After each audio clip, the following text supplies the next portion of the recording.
En los primeros días de diciembre de 1700, Luis XIV, el Rey Sol, soberano de Francia, se disponía a despedirse de su nieto Felipe, el duque de Anjou.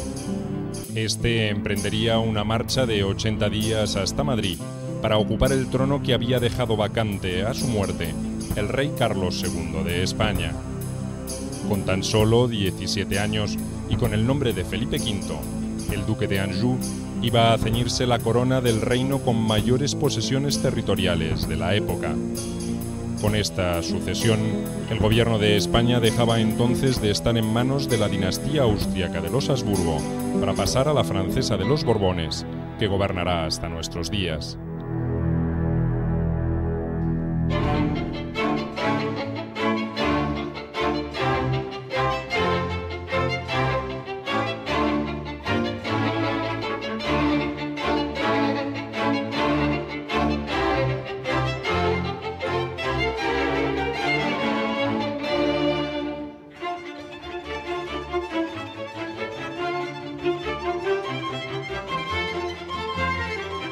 Felipe V, archiduque Carlos de Austria.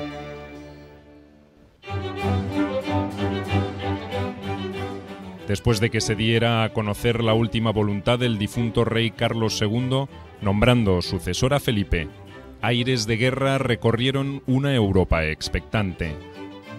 En 1702 estalló un conflicto internacional que sería conocido como la Guerra de Sucesión al trono español. Entonces, Felipe V debió dirimir por la fuerza con el archiduque Carlos, hijo del emperador Leopoldo I de Austria, el derecho a la corona. Al mismo tiempo, con una población dividida en austracistas y borbónicos, España comenzaba a padecer una sangrienta guerra civil. El enfrentamiento entre el Borbón Felipe V y el archiduque Carlos de Austria no solo representó una pugna profunda entre dos Españas posibles, sino también una lucha entre los virtuales reordenamientos del mundo occidental. El siglo XVII para España, para la monarquía española, fue un siglo general de decadencia. Y esta decadencia es una decadencia demográfica, económica, social, política. Pero hay algunos campos donde el siglo XVII resistió mejor. Por ejemplo, en el terreno de la cultura, el siglo XVII todavía es el siglo de oro. Calderón muere en 1681, una de las grandes figuras de la literatura española. Los últimos pintores se extinguen también en esta década, Murillo, Valdés Leal, los grandes nombres de la Escuela Sevillana de Pintura, etc.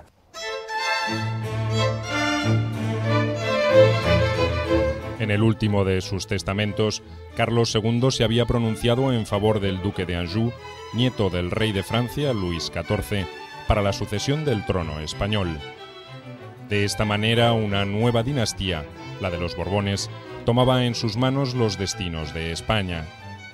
Pero la reacción del linaje saliente, los Habsburgo, no se hizo esperar. Invocando a antiguos derechos, reclamó la corona para el archiduque Carlos, hijo del emperador Leopoldo I de Austria. Por otra parte, una alianza entre Francia y España, en caso de caer esta en manos borbónicas, representaba para las grandes potencias de la época una amenaza para la estabilidad política europea. Pero Carlos II, el último Habsburgo de España, había tomado su decisión según lo previsto en las leyes sucesorias de Castilla.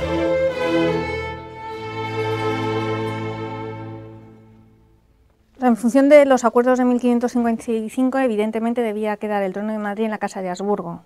En cambio, en función de la primogenitura de María Teresa, que por ejemplo en España no tenía ningún problema para reinar siendo mujer, en Francia sí, porque existía la ley sálica, pues jurídicamente hay matices.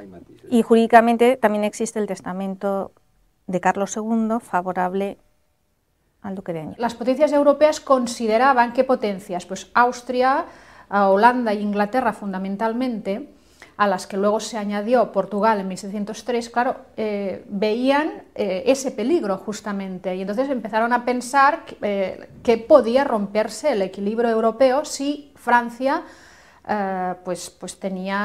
acumulaba esas dos coronas. Bueno, esta idea de la ruptura del equilibrio, en principio internacional, fue un poco lo que motivó la creación de la Alianza de La Haya en 1702 y el estallido del conflicto, ¿no? La razón única y sencilla es que cuando tiene que elegir entre la dinastía burguesa en la figura del archiduque Carlos o la dinastía borbónica en la figura de Felipe de Anjou, las leyes sucesorias de España son clarísimas al respecto. Quien tiene más derecho a la corona de España es Felipe de Anjou. Para mayo de 1701, momento en el que el duque de Anjou fue jurado por las Cortes españolas en Madrid como el nuevo rey de España, con el nombre de Felipe V, el conflicto entre la Casa de Francia y la de Austria maduraba alejándose cada vez más de las soluciones jurídicas. La alternativa borbónica fue recibida en casi toda España como una promesa de recuperación. Sin embargo, el modelo absolutista francés, que concentraba en la figura del rey la totalidad del poder y que desde un comienzo alentó las gestiones políticas de Felipe V, despertó las resistencias de algunos reinos españoles que, como los de Aragón, se negaban a renunciar a la autonomía que habían conservado hasta entonces. Para estos, la partida de España de los Habsburgo, quienes siempre habían respetado sus fueros, los dejaba a merced de la preeminencia que mantenía el reino de Castilla con respecto al resto de la península ibérica.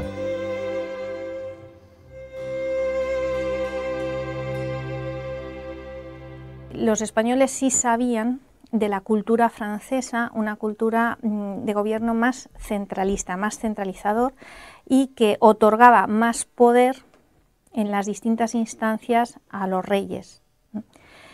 Entonces, en principio, cuando llega Felipe V, y esto siguiendo los consejos de su abuelo, llega a Madrid en 1701 y convoca cortes primero en Castilla, pero luego en ese mismo año en Zaragoza y en Barcelona, unas cortes de 1701 al 2. Entonces, en estas cortes él jura el respeto a los fueros y a las constituciones propias de estos reyes. Al llegar a la corte española a comienzos de 1701, Felipe V debió enfrentarse con dos posibles impedimentos para cumplir con el deber que la historia le exigía: la falta de experiencia de gobierno y una grave y constante inestabilidad anímica. Para compensar el primero de estos aspectos, su abuelo, Luis XIV, supo rodearlo de hábiles consejeros como el marqués de Louisville para orientarlo en su administración. Cuando desde Francia fue concertada la boda de Felipe V con María Luisa, hija del duque de Saboya, los preparativos recayeron sobre una experimentada dama de la corte, llamada Marianne de la Trémoille, más conocida como princesa de los Ursinos. El equipo borbónico, que cuando él llega, 1701, 1702, le rodea, que le envuelve cuando convoca las cortes en Castilla, después en Cataluña, que son Orri, Amlot, la princesa de los Ursinos, que esta última se vincula muchísimo a la primera mujer de Felipe V, María Luisa, que parece ser que sobre ella tenía un poder de seducción y de influencia muy importante, y que este equipo es un equipo muy dogmático, muy partidario de imponer un modelo a la francesa, centralista, muy reformista y a la vez regalista. El casamiento entre Felipe V y María Luisa de Saboya fue celebrado por poderes en las ciudades de Versalles y Turín simultáneamente, el 11 de septiembre de 1701. Durante 13 años, esta unión demostró ser uno de los paliativos más eficaces para el espíritu atormentado del rey Felipe V. Al mismo tiempo que se celebraba el matrimonio de Felipe V, Austria se unía a Inglaterra y Holanda para conformar la llamada Gran Alianza. Su fin era imponer al archiduque Carlos, a quien consideraban el heredero legítimo del Habsburgo Carlos II, en el trono de España. Pero él no hubiera dado ningún paso, ninguna reclamación, porque al final se sabían cuáles eran los derechos más fuertes en ese instante. No era que no tuviera ninguno, sino que los otros eran más fuertes. Si no hubiera sido por un hecho, que es por el hecho de los intereses de la comunidad internacional, asustada absolutamente de que pudiera hacerse una estrecha alianza entre dos monarquías poderosísimas, la Francia de Luis XIV y la España imperial, que a pesar de ser un gigante dormido, seguía teniendo las mayores posesiones territoriales del mundo. Y eso pues Inglaterra no estaba dispuesto a aceptarla. Para Inglaterra y Holanda, las grandes potencias mercantiles de la época, la participación en este conflicto sucesorio representaba la posibilidad de establecer rentables intercambios comerciales con las colonias españolas en el continente americano. Vencer a España en una guerra le permitiría a Inglaterra asegurarse un dominio en las relaciones con el mundo colonial, gracias al cual mantendría su poder hegemónico.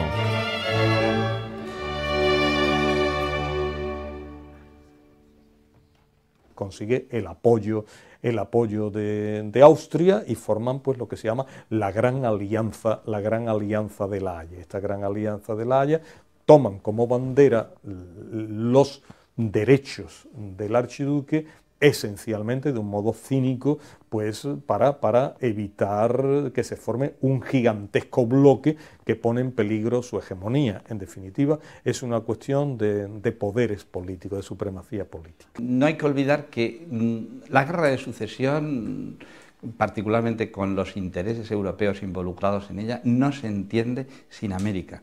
Porque de hecho lo que buscaban los países, Inglaterra, Holanda, Francia, que intervinieron en la guerra de sucesión, apoyando a uno u otro candidato, era ni más ni menos que la ruptura del monopolio castellano, del monopolio español en Indias, y el acceso directo a ese mercado atlántico.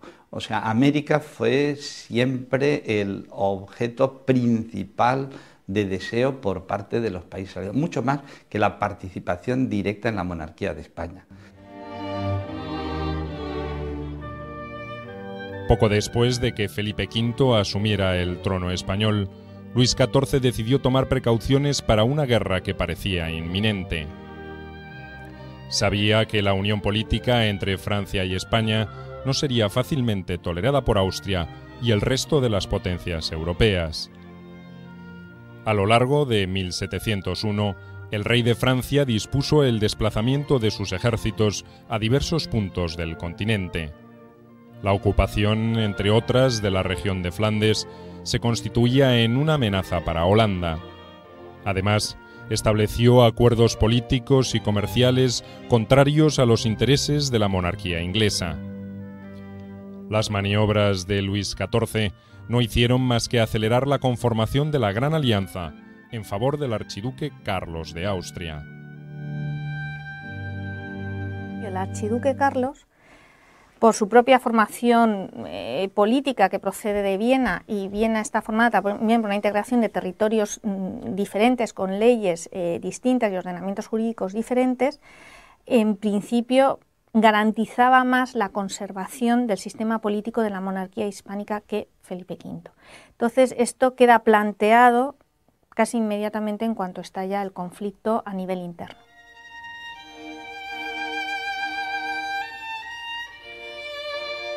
Para fines de 1701, Luis XIV había conseguido ocupar en nombre de Felipe V las posesiones españolas del norte italiano. Pero también a Italia había llegado un ejército con la bandera del Imperio austríaco. En abril de 1702, Felipe V partió desde Barcelona al frente de 9 buques de guerra franceses con rumbo al Reino de Nápoles. Allí se encontró con una situación que no favorecía en nada a la causa borbónica. La lealtad de los funcionarios españoles residentes en Nápoles había sido comprada por los Habsburgo. En mayo de 1702, la Gran Alianza, integrada por Austria, Inglaterra y Holanda, le declaró la guerra al rey Luis XIV de Francia y a su nieto Felipe V de España. En Italia, la dolencia psíquica que aquejaba a Felipe V se agravó notablemente. Ante el desconcierto de sus colaboradores, el rey de España se sumía en profundas crisis en las que su ánimo oscilaba entre un completo abatimiento y una exaltación irrefrenable. Este mal nunca lo abandonaría.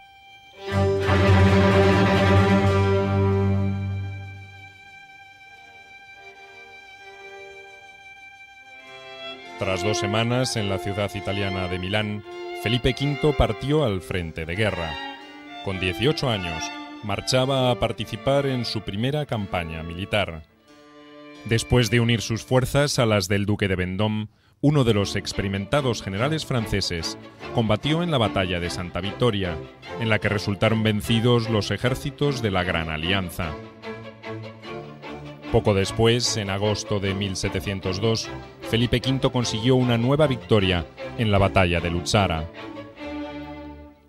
El entusiasmo y el arrojo exhibido por el rey de España en ambas batallas despertó la admiración de sus subordinados, que comenzaron a llamarlo Felipe el Animoso.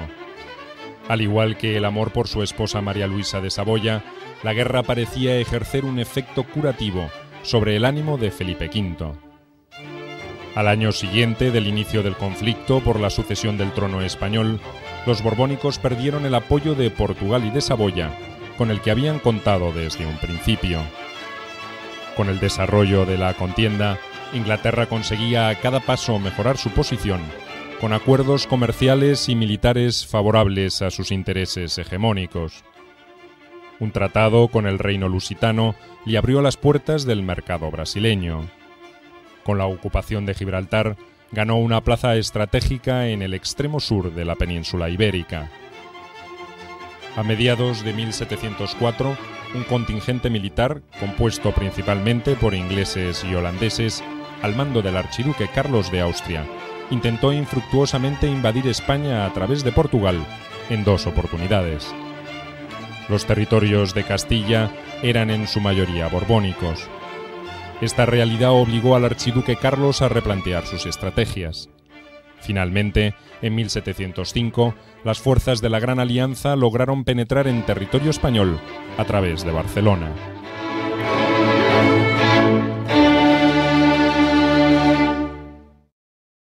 Se crea pues un ambiente de enfrentamiento civil en estos lugares, pero con victoria de los partidarios del archiduque. Por ello, eso hace que la guerra en el interior peninsular sea mucho más larga de lo que podría haber sido. Una guerra donde en una parte de los estados triunfan los felipistas, que son Castilla y Navarra.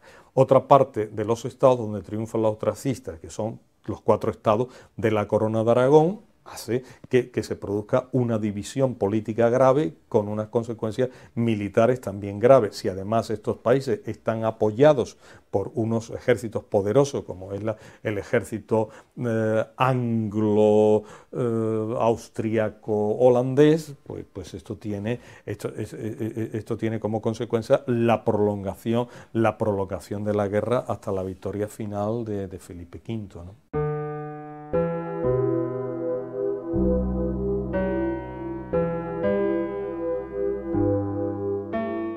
Entre los catalanes se encontraban los más convencidos defensores de la candidatura del archiduque Carlos al trono. Además de sus intenciones autonomistas, este condado manifestaba necesidades comerciales de las que Inglaterra supo hábilmente sacar provecho para lograr su apoyo contra Felipe V.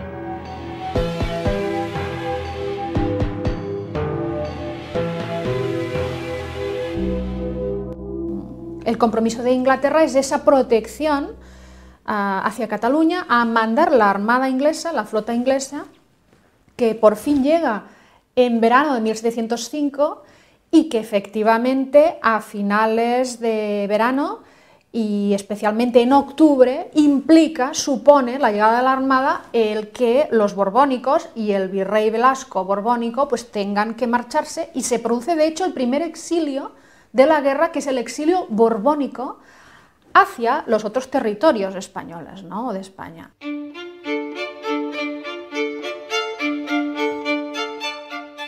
después de la ocupación austracista de Cataluña, que llevó al exilio a los seguidores de Felipe V, el archiduque Carlos de Austria se hizo proclamar rey de España con el nombre de Carlos III en octubre de 1705. Fijó la capital del reino en Barcelona y fue jurado como legítimo rey por los nobles y los representantes del pueblo de Cataluña. En 1706, mientras Felipe V sitiaba la ciudad de Barcelona con un ejército de 30.000 hombres, las fuerzas del archiduque Carlos se abrían paso hacia Madrid. La caída de Ciudad Rodrigo y Salamanca obligó a Felipe V a trasladar la corte a la ciudad de Burgos y a abandonar el asedio a Barcelona. Para entonces, la guerra, que se libraba en numerosos frentes europeos, arrojaba resultados poco favorables para la causa borbónica. Algunos de sus dominios, como los Países Bajos, se habían perdido en manos enemigas. A pesar de ello, Felipe V, desoyendo las sugerencias de Luis XIV, se negó a abandonar la lucha. En el interior de España, las vicisitudes del enfrentamiento entre austracistas y borbónicos daban por resultado un panorama cada vez más complejo. En Barcelona, las políticas de gobierno del archiduque Carlos exhibían muestras de una tendencia centralista, que era un rasgo propio de los borbónicos. En Castilla, Felipe V también se vio obligado a cambiar su forma de gobierno debido a la presión de una nobleza descontenta con la intervención de Francia en los asuntos de España y el carácter absolutista de la administración. Los cambios de facción se hicieron cada vez más frecuentes, tanto en la totalidad del territorio peninsular como en las colonias americanas. Podían encontrarse partidarios de una y otra causa. Lo que a mí me interesaría matizar es que, claro, que no toda Castilla tampoco fue borbónica, es muy complejo. Ni todo el austriacismo fue, digamos, periférico o con sensibilidad periférica, ni todo el borbonismo fue tan centralista como el equipo Orsini-Orri que en la primera etapa o a lo largo de la guerra acompañaron al rey. Porque, por ejemplo, en Castilla, en 1705 se hicieron muchísimas proclamas a favor del archiduque. En Castilla, en Granada, por ejemplo, se hicieron proclamas en Mallorca, en Orán. A mí me consta que se hicieron proclamas a favor de Carlos en México, en Venezuela, a mí me consta, lo cual denota que no hay una uniformización borbónica, ¿no? Ni una apuesta masificada al borbonismo, que es mucho más complejo. En abril de 1707, las fuerzas leales a Felipe V lograron una victoria importante en la batalla de Almansa, que les permitió recuperar las ciudades españolas de Murcia, Valencia, Zaragoza, Lérida y Játiva. En 1709, tras vencer a Felipe V en las batallas de Almenara y Zaragoza, el archiduque Carlos de Austria tomó nuevamente la ciudad de Madrid. Pero al año siguiente, el duque de Vendôme y Felipe V lograrían el triunfo definitivo de la causa borbónica, venciendo en la batalla de Villaviciosa. Desde las primeras horas de la tarde hasta pasadas la medianoche, un ejército borbónico de 20.000 hombres luchó incansablemente contra las fuerzas aliadas hasta conseguir su retirada. En abril de 1711, la muerte del emperador de Austria, José I, marcó el fin de la contienda internacional por la sucesión del trono de España. La corona del Imperio austriaco recaía ahora sobre el archiduque Carlos, hermano del difunto emperador. Los aliados de Austria, que se habían enfrentado a la ascensión al trono español de Felipe V para evitar la unión entre Francia y España, se vieron apoyando otro posible factor de desequilibrio europeo: la asociación de Austria y España en un mismo imperio. Por tanto, dejaron la solución del conflicto sucesorio en manos de la diplomacia. En septiembre de 1711, el archiduque Carlos de Austria abandonó Barcelona definitivamente. Sin renunciar al trono español, dejó como regente a su esposa, Elizabeth de Brunswick, y marchó para tomar posesión del trono de Austria con el nombre de Carlos VI. Con su partida, el archiduque Carlos de Austria abandonó a su suerte a sus aliados catalanes que lo habían reconocido como su legítimo rey.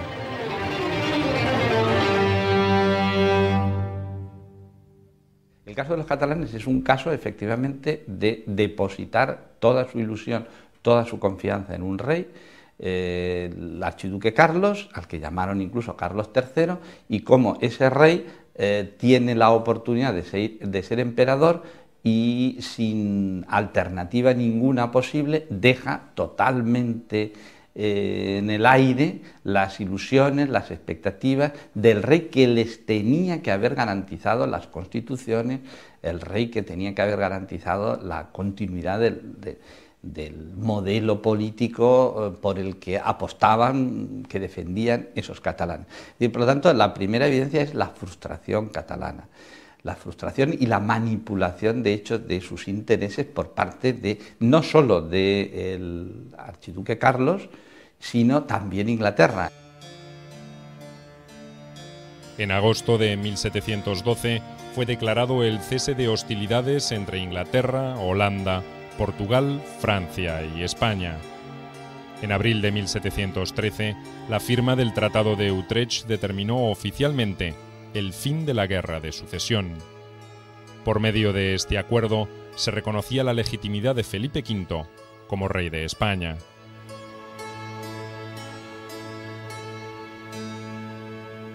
Y esto pues facilita la paz. Entonces solo aquellos ya muy comprometidos con la causa del archiduque y la guerra se mantienen hasta el final. La resistencia final solo es una resistencia en el territorio peninsular, solo una resistencia del Principado de Cataluña y del Reino de Mallorca. El 11 de septiembre de 1714, tras un encarnizado enfrentamiento, Felipe V recuperó finalmente la ciudad de Barcelona. El año anterior habían partido de allí la esposa regente del archiduque Carlos de Austria y su virrey. Cataluña era para entonces el último bastión de la resistencia austracista de la península. Cuando a partir de 1707 Felipe V decidió abolir por decreto los fueros en Aragón y Valencia, por considerar que todos sus habitantes habían faltado al juramento de fidelidad que le hicieran a su llegada a España, y por tanto habían incurrido en rebeldía, numerosos defensores de la causa del archiduque Carlos emigraron a Cataluña. Allí continuaron oponiéndose al reinado de Felipe V. Corroboro la idea de intereses dinásticos, pero políticos también. Sí, porque evidentemente desde 1707, por ejemplo, cuando Felipe V consigue suprimir los fueros valencianos, en 1711, cuando Felipe V consigue suprimir los fueros de Aragón. Es tan importante este momento porque, claro, ¿qué hacen los austriacistas? ¿Qué hacen los foralistas? Muchos vienen a Cataluña. Cataluña, sí, se sigue defendiendo la causa constitucionalista y austriacista, pero con un soporte del resto de territorios de la Corona de Aragón muy importante, que la hace más beligerante si cabe. Y que aquí quizá ya el tema dinástico persiste, pero que con más fuerza que nunca el tema constitucionalista yo creo que va creciendo.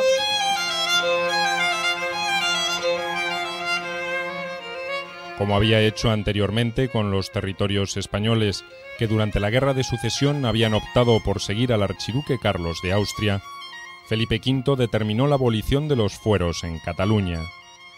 Por medio del Real Decreto de Nueva Planta, los catalanes perdían las instituciones y la autonomía que habían tenido hasta entonces. Quedaba así establecido un nuevo ordenamiento político y jurídico acorde con los proyectos centralistas borbónicos. Fue instituida la legislación castellana y se prohibió el uso del catalán en la administración de justicia. De esta manera, Felipe V lograba implantar la política centralista borbónica en la totalidad del reino.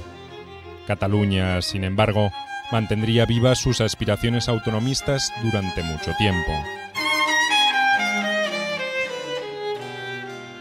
En Castilla estas heridas se cerraron muy rápidamente, en Navarra no las hubo. en Valencia y en Aragón se cerraron también con rapidez. Yo diría que incluso en Mallorca, no en Cataluña. En Cataluña las heridas continuaron abiertas. Nunca pudo superar el estigma de su mala imagen ante los ciudadanos de la Corona de Aragón y en particular, sobre todo, de los catalanes. Ha sido el rey maldito para los catalanes. Todavía existe una tradición en Cataluña muy negativa, muy hostil hacia la figura de Felipe V. Y por otra parte, él, y eso también no deja de ser irónico, él fue el rey de España que más de una vez, en particular sobre todo en 1724, no quería ser rey. El rey de España que no quería ser rey de España. En 1724 llegó a dimitir como rey, dejó a su hijo Luis I como su sucesor y solo circunstancias fortuitas como fue a la muerte al año siguiente de su hijo Luis I, lo que le obligó a Felipe a retornar a ser rey de España. Después de la firma del Tratado de Utrecht, el gobierno de Felipe V se dispuso a recomponer las relaciones con la Iglesia romana, con la que había roto durante la Guerra de Sucesión. Pues durante el conflicto, el Vaticano se había alineado con la Gran Alianza que defendía los derechos del archiduque Carlos de Austria. En las gestiones para establecer un acercamiento entre España y el papado, tuvieron una importante actuación los colaboradores de Felipe V, el abate Julio Alberoni y el hábil político Melchor de Macanaz. En Utrecht, España tuvo que firmar cláusulas tremendamente desfavorables, como la renuncia a Nápoles, Cerdeña, Milán, Sicilia, los Países Bajos del Sur, numerosas plazas y ciudades, las cesiones de Gibraltar y Menorca y numerosos privilegios comerciales en América. En 1718, Felipe se vio nuevamente enfrentado al archiduque Carlos, ahora emperador, cuando intentó recuperar la isla de Sicilia. Fue obligado a pactar con Austria en 1720. Pocos años después, en 1729, los antiguos enemigos se aliaron contra Inglaterra. Felipe V buscaba así recobrar Gibraltar, que se encontraba en manos inglesas desde 1704. Pero finalmente fracasó. Tras la muerte del emperador Carlos VI en 1740, Felipe V participó en el conflicto sucesorio austríaco. Ambos destinos parecían encontrarse inevitablemente entrelazados. Esto fue una consecuencia clara de esa dimensión interna del conflicto sucesorio. Y algo importante es que de algún modo la guerra de sucesión, las secuelas de la guerra de sucesión van mucho más allá del conflicto dinástico, de la paz de Utrecht. En las paces de Utrecht-Rasta no hubo acuerdo entre los dos principales rivales, Felipe V y archiduque Carlos, que ya en este momento era emperador, Carlos VI, y esto hizo que se prolongaran las consecuencias de la guerra también a nivel civil, a nivel interno, al menos hasta la paz de Viena de 1725, pero yo me atrevería a decir que esas consecuencias, esas secuelas se mantuvieron mientras reinaron ambos monarcas, hasta 1740, que fallece Carlos VI. Después de la guerra de sucesión, la monarquía borbónica pues pierde los antiguos territorios en Europa y Felipe V, no conforme con esa segregación de la monarquía, pues llevará a cabo lo que se conoce como el revisionismo mediterráneo de recuperación de esos territorios.